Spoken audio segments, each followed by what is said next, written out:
Right, another past examination question. So this is an Edexcel question from C4 January 2008, and this was question number 3 on that paper. So let's have a read. So the curve shown in figure 2 has equation y equals 1 over 2x plus 1, and the finite region bounded by the curve, the x-axis and the lines x equals a and x equals b is shown shaded in the figure 2. So here's our figure 2, and here's this finite region shown shaded as described by this particular sentence of this question. This region is rotated through 360 degrees about the x-axis to generate a solid of revolution.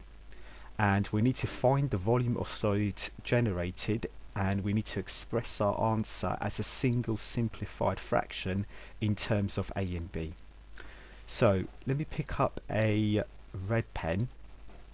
Now we need to calculate the volume of solids of the solids generated, and in this case there is a formula, so let me remind you. So the volume of the solid generated V, so it's denoted by V, about the x-axis in this case is given by the formula pi into the integral between the limits a and b of y squared with respect to x. So let me encapsulate this formula. Now, if you're unaware about this formula, I have created a video in terms of how to apply the formula along with new examples, and I'll provide a link to that video in the description below. However, let's go over this calculation. So we have y, so y is given, so let me put that in a corner. Y is the curve equation, which is 1 over 2x plus 1. So let me make a note of that here. And we have the limits of our integral, which are a and b. So here are the limits given, and also they're also shown in our diagram. So let's apply this formula. So v, the volume, is pi into the integral between a and b limits of y. So let's replace the y by 1 over 2x plus 1. Whoops, so let me make it as neat as I can. So 1 over 2x plus 1, close bracket. Don't forget the squared with respect to x. Now I'm going to get rid of the brackets, so I'm going to write our integral as pi outside, the integral between limits a and b, 1 over 2x plus 1 squared. That is the same as 2x plus 1 to the power minus 2 with respect to x. Now, to calculate this integral over here, there is a result. There's a quick result. So let me write down the results in red. So let me pick up my red pen.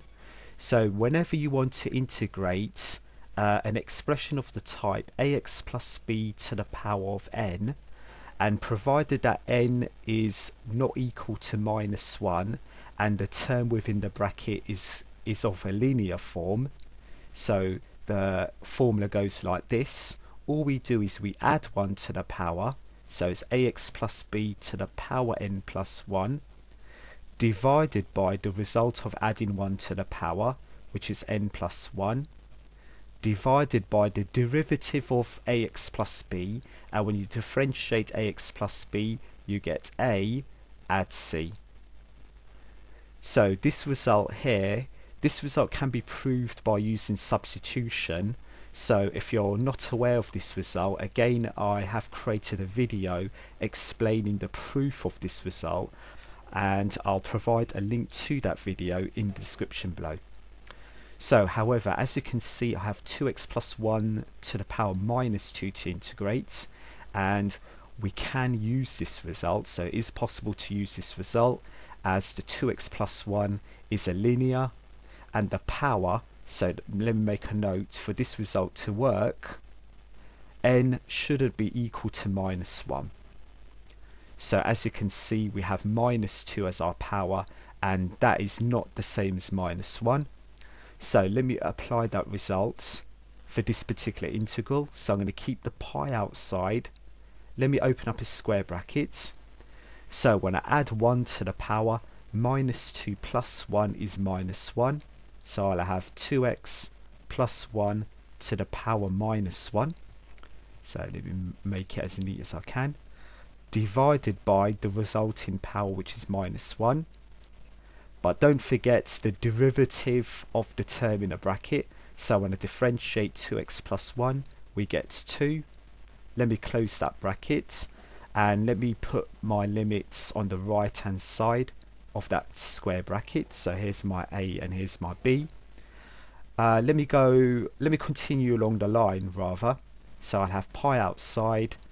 Let me rewrite this as minus 1 divided by this 2. So let me write that 2 in front. And 2x plus 1 to the minus 1, that's the same as 1 over the 2x plus 1. Keeping that minus in front as I've done here. Between the limits a and b. So here's my a and here's my b. Now let me go one stage further and replace the limits. So let me continue here. So v is equal to this pi outside. Let me replace the upper limit in first. So when I replace the upper limit, we'll have minus 1 divided by 2 into replacing the x by b. So you're going to have 2b plus 1 close brackets minus the pi into replacing the x by the lower limit, which is a. You'll get minus 1 all over 2 into 2a plus 1. Let's close that square bracket. Now let's simplify. So v is equal to, when I multiply, so if I get rid of the brackets, I'll have minus pi all over 2 into 2b plus 1. Minus into minus is plus, so I'll have a plus pi divided by the 2 into 2a plus 1 below. Now I'm going to go one stage further, so let me continue along the line. If I take a common denominator of 2 into 2a plus 1 into 2b plus 1, so let me take this as a common denominator. The numerator, we're going to get minus pi into 2a plus 1 plus pi into 2b plus 1. So be careful when you take this as a common denominator. And if I continue further, so let me continue over here, say, so v is equal to, so I have a common denominator of 2 into 2a plus 1 into 2b plus 1. So let me copy that down. So let me be as neat as I can. So 2 into 2a plus 1 into 2b plus 1. And let me multiply the brackets in this numerator. So minus pi into 2a plus 1. So we're going to get a minus 2a pi minus pi. So that is what you'll get when you multiply these two terms. Pi into 2b plus 1. So we're going to get a plus 2. So it's a plus a 2b pi plus pi. So that is what you should get when you do your multiplication. Now as you can see, I can cancel this minus pi with the plus pi. So if I continue below, but also let me take a common factor. So if I factorize the numerator in particular by taking a common factor of 2 pi, we're going to get minus a plus b on top. So be careful with your factorization, divided by the term in the denominator, which is currently 2 into 2a plus 1 into 2b plus 1. And it is then that I can cancel this 2 on top with the 2 below, and I can rewrite the above as pi into, instead of minus a plus b, let me rewrite it as b minus a divided by the term below, which reads 2a plus 1, 2b plus 1.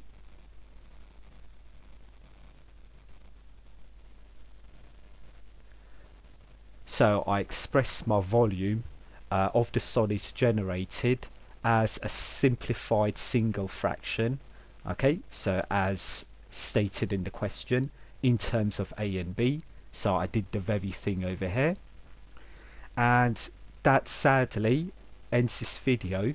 So I hope you found this video helpful. I hope you enjoyed the video. If you did enjoy the video, be sure to like the video and subscribe, and I hope to see you again. Thank you.